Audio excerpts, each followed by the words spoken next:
الرحمن الرحیم الحمدللہ وحدہ والصلاة والسلام علی من لا نبی بعد اما بعد۔ جیسا کہ ہمیں معلوم ہے کہ آج سورہ انفال اور سورہ توبہ کا بیشتر حصہ تلاوت کیا گیا۔ یہ جو صورتیں ہیں سورہ انفال اور سورہ توبہ، عجیب کامبینیشن ہے ان کا۔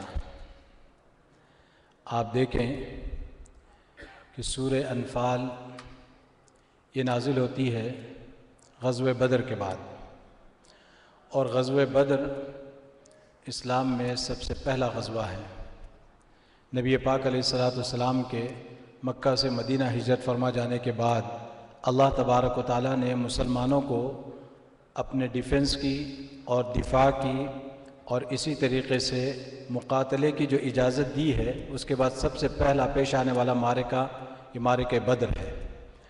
اور یہ بدر کا معرکہ ایسا ہے جس کو اللہ تبارک و تعالیٰ نے یوم الفرقان کے نام سے یاد کیا ہے۔ یوم الفرقان، فرقان اس کو کہا جاتا ہے جو فرق کرنے والا ہو، اور یہاں مراد کیا ہے؟ حق اور باطل میں فرق کرنے والا۔ یہ جنگ ایسی تھی کہ جو اسلام اور کفر کے درمیان فرق کرنے والی تھی، اور مسلمان جو اب تک ظلم و ستم سہتے آ رہے تھے، ہر طرح کے مظالم برداشت کرتے آ رہے تھے، اللہ تبارک و تعالیٰ نے انہیں اس موقع پر اجازت دی۔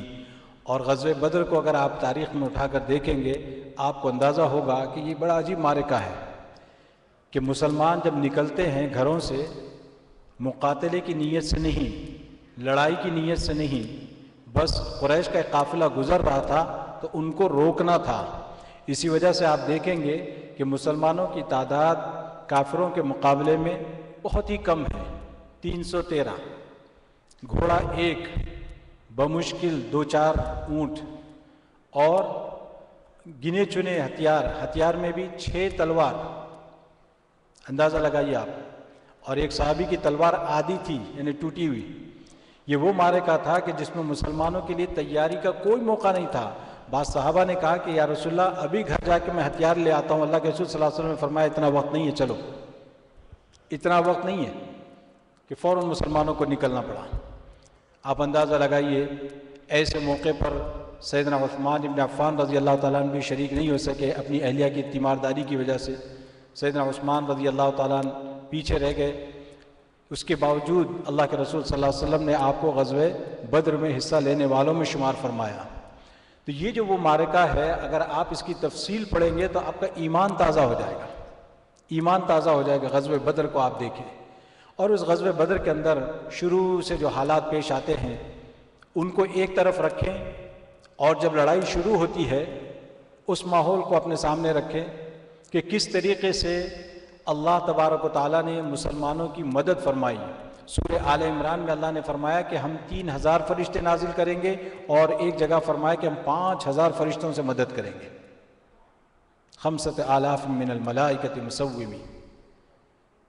اور اللہ تبارک و تعالیٰ نے مسلمانوں کی مدد کی۔ آگے بڑھنے سے پہلے یہاں یہ دیکھنا ہوگا کہ اگر اللہ چاہتا تو مسلمانوں کو ان کے گھروں میں رکھتے ہوئے بھی اللہ مدد فرما سکتے تھے، لیکن اللہ تبارک و تعالیٰ نے فرمایا کہ نہیں، اللہ کی سنت یہ ہے کہ تم اپنی بساط کے مطابق، اپنی قدرت کے مطابق جتنی تمہارے اندر استطاعت ہے اتنی تم کوشش کر لو، اس کے بعد نتیجہ اللہ کے حوالے کرو، پھر اللہ کی مدد آئے گی۔ کیوں کہ اللہ کی مدد، اللہ کی جو طاقت ہے، اللہ تبارک و تعالیٰ قادر ہے کسی بھی چیز پر، لیکن اللہ کی ایک سنت ہے جس کو عادت اللہ بھی کہہ سکتے ہیں، سنت اللہ بھی کہہ سکتے ہیں۔ اللہ کا طریقہ یہ ہے کہ تم اپنی کوشش کرو، پھر ہماری مدد آئے گی۔ اور حقیقت یہ ہے کہ اللہ تبارک و تعالیٰ نے اس میں ایک بات بیان فرمائی ہے، اس کو بھی ذہن میں رکھے، وَمَن نَصْرُ إِلَّا مِنْ عِنْدِ اللَّهِ۔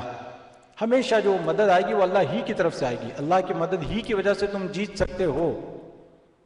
اور اس میں جو ہے نا ایک دوسری بات بھی ہمیں نکلتی ہے، اسباب چاہے سارے کے سارے جمع ہو جائیں، لیکن اللہ کی اگر مدد نہ ہو تو پھر کامیابی نہیں ہے۔ لیکن اللہ کی مدد کب آئے گی؟ اس کے لیے 2 چیزیں ہیں، ایک تو یہ کہ اپنی مقدرت پر کوشش کرنا، اور اس کے بعد نتیجہ اللہ کے حوالے کرنا، یہ 2 چیزیں۔ اسی وجہ سے اللہ کے رسول صلی اللہ علیہ وسلم صحابہ کو لے کر نکلے، نہ صرف نکل کے آپ خاموش رہے، ساری رات اللہ کے سامنے رو رو کر دعائیں کرتے رہے، یا اللہ یہی ہے ایک جماعت، اگر یہ آج ختم ہو گئی تو تیری عبادت کرنے والا کوئی نہیں ہوگا۔ اس کے ساتھ نبی پاک علیہ الصلوۃ والسلام رات بھر گڑ گڑاتے رہے، حضرت ابوبکر صدیق رضی اللہ تعالیٰ عنہ کو برداشت نہیں ہوا کہ فرمایا کہ یا رسول اللہ بس کیجئے کہ اللہ تبارک و تعالیٰ آپ کو شرمندہ نہیں فرمائیں گے، اللہ تبارک و تعالیٰ ضرور آپ کی مدد کریں گے۔ اندازہ لگائیے۔ پھر اس کے بعد نبی پاک علیہ السلام نے جس طریقے سے فوج کو ترتیب دی، اور پھر ترتیب دینے کے بعد نبی پاک علیہ السلام نے کیسے ان کی نگرانی کی، اور پھر کس کو کب بھیجنا ہے معرکے کے لیے، کیونکہ اس وقت جو معرکے ہوتے تھے وہ دو بدو ہوتے تھے، آمنے سامنے۔ آج کی طرح نہیں کہ اب 1 میل 2 میل سے آپ نے گولی چلا دی، وہاں سے آپ نے میزائل فائر کر دیا، ہزاروں میل بیٹھے، یہ نہیں ہوتا تھا وہاں۔ یہ تو وہ ٹیکنالوجی والی بات ہو گئی۔ وہاں تو جو ہے نا ٹیکنالوجی یہ تھی کہ آپ کے اندر کتنا دم ہے، کتنی ہمت ہے کہ سامنے آپ کی تلوار چمک رہی ہے، اگر دیکھیں تو صحیح۔ اب اندازہ لگائیے جب تیار جو ہے نا پورا لشکر ہے، 1000 کا لشکر سے تیار، ہر طرح سے لیس، تیر تلوار برچھے سب کچھ موجود ہے ان کے پاس، اور مسلمان جیسے میں نے آپ کو کہا کہ ابھی ان کے پاس گھوڑے بھی نہیں ہیں، اور وہ گھوڑے پہ بیٹھ کے آپ کا مقابلہ کر رہا ہے، اور یہ مقابلہ کرنے والے نیچے ہیں۔ اگر آپ ان کو پڑھیں تو آپ کو اندازہ ہوگا کہ قریش نے کس طرح دعوت مبارزت دی تھی، کیسے للکارا تھا مسلمانوں کو۔ اللہ کے رسول صلی اللہ علیہ وسلم نے انصار کو بھیجا تو ان کو جو ہے نا ان کی غیرت گوارا نہیں کرتی تھی۔ انہوں نے کہا کہ بھائی تمہارا ہم سے کوئی مقابلہ نہیں ہے، یعنی تم ہم سے مقابلہ کرو گے، ہم تو جو ہے نا جنگ کے ماہر ہیں، ذرا ایسے کو بھیجو جو جنگ جانتا ہو، لڑنا جانتا ہو۔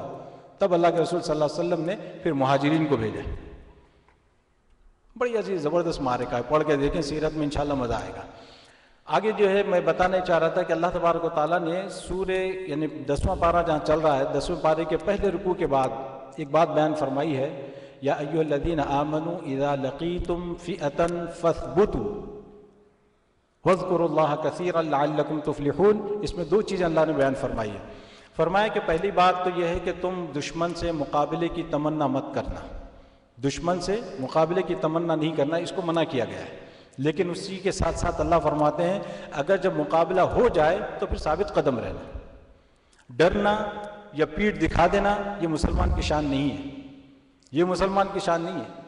اللہ تبارک و تعالیٰ نے فرمایا فَاثْبُتُوا، اس کے ساتھ ساتھ قرآن جو ہے نا ہماری ہیلپ کرتا ہے فوراً۔ فرمایا کہ ثابت قدم رہنے کے لیے کیا چیز تمہاری مدد کر سکتی ہے؟ اللہ نے فرمایا کہ وَاذْكُرُوا اللَّهَ كَثِيرًا، اللہ کا ذکر کثرت سے کرتے رہو، اللہ کا ذکر کثرت سے کرتے رہو۔ بڑی عجیب بات ہے، جو حضرات جنگ کا کو تجربہ رکھتے ہوں گے وہ جانتے ہوں گے، یہ کہ عجیب بات ہے کہ اللہ کا ذکر، جبکہ موت آپ کے سامنے ہے، آپ موت کے سامنے کھڑے ہیں اور کہا جا رہا ہے کہ اللہ کا ذکر کرو، اللہ کا ذکر کرو تاکہ تم کو کامیابی ملے، تاکہ تم کامیاب ہو جاؤ۔ یہ بات ہے کہ یہ جو اللہ کا ذکر ہے، اس کو ہم دوسری آیت سے اگر ہم ملا کے دیکھیں تو آپ کو معلوم ہوگا الا بذکر اللہ تطمئن القلوب، اللہ کا ذکر جو ہے دلوں کو اطمینان پہنچاتا ہے، دلوں کو سکون دیتا ہے۔ اگر آپ کے دل میں سکون ہوگا، طمانینت ہوگی، آپ کا دل مضبوط ہوگا تو آپ کے قدم بھی مضبوط ہوں گے۔ بارہا آپ کے سامنے یہ بات آ چکی ہے کہ آدمی ہتھیار سے لیس ہو، لیکن اگر اس کے دل میں ڈر ہو تو وہ ہتھیار بھی کانپنے لگتے ہیں اس کے ہاتھ میں، وہ ہتھیار بھی اس کے ہاتھ میں کانپنے لگتے ہیں۔ کیوں؟ دل میں ڈر ہے۔ دل مضبوط ہوگا تو پھر آدمی جو ہے نا جو کچھ کرنا ہے وہ کر سکتا ہے۔ تو اللہ تبارک و تعالیٰ نے بڑا عجیب کمبینیشن یہاں پہ بیان فرمایا ہے۔ اور آگے چل کر جو ہے نا سورہ جو برات ہوتی ہے، سورہ برات جس کو سورہ توبہ بھی کہا جاتا ہے، اس کو دیکھیں، ایک سب سے پہلا غزوہ اور دوسرا یہ کون سا غزوہ ہے؟ غزوہ تبوک، نبی پاک علیہ السلام کے غزوات میں سب سے آخری غزوہ، سب سے آخری غزوہ۔ روم تک نبی پاک علیہ السلام تشریف لے گئے، کتنا لمبا سفر آپ صلی اللہ علیہ وسلم نے طے فرمایا تھا۔ یہ سب سے پہلا معرکہ کون سا تھا؟ بدر کا، اس کے بارے میں انفال، اور اس کے فوری بعد سورہ توبہ ہے۔ دونوں کا کمبینیشن آپ دیکھیں، سب سے پہلا اور سب سے آخری غزوہ، دونوں کو اللہ تبارک و تعالیٰ نے ایسے ترتیب سے رکھا ہے۔ تو غزوہ تبوک جو پیش آیا، غزوہ تبوک کے ذریعے سے اللہ تبارک و تعالیٰ نے مسلمانوں اور منافقوں کے درمیان فرق کر دیا۔ یہ بہت لمبا معرکہ تھا، بہت دور کا سفر تھا، اور مسلمانوں کے پاس حالات بھی ایسے نہیں تھے، اور ان کا یہ وقت تھا کہ ان کی جو ہے نا سال بھر کی روزی ان کو اسی وقت میسر آتی تھی۔ ان کا گزر بسر کھجوروں پر ہوتا تھا، اور کھجور پکنے کے دن تھے، اور یہ کھجور بھی ایسے ایسے کھجور نہیں ہوتے تھے، ان کے کھجور جو ہے نا بہت رسیلے شیرے سے بھرے ہوئے ہوتے تھے، یعنی ایسے کہ اگر ایک مرتبہ وہ زمین پر گر جائیں تو پھر وہ آپ کو کھانے کے قابل نہیں ہوتے تھے، یعنی رس ان کے اندر بھرا ہوتا تھا اور ریت اس میں چپک جاتی تھی، اور اس کو آپ صاف بھی نہیں کر سکتے تھے۔ اس وجہ سے ان کو بڑی ہوشیاری کے ساتھ، بڑی تدبیر کے ساتھ درخت سے جو ہے نا خود ہی توڑنا ہوتا تھا، اگر وہ خود گر جائیں تو پھر آپ کے کھانے کے قابل نہیں ہوتے تھے، اور ان کی روزی اسی پر تھی۔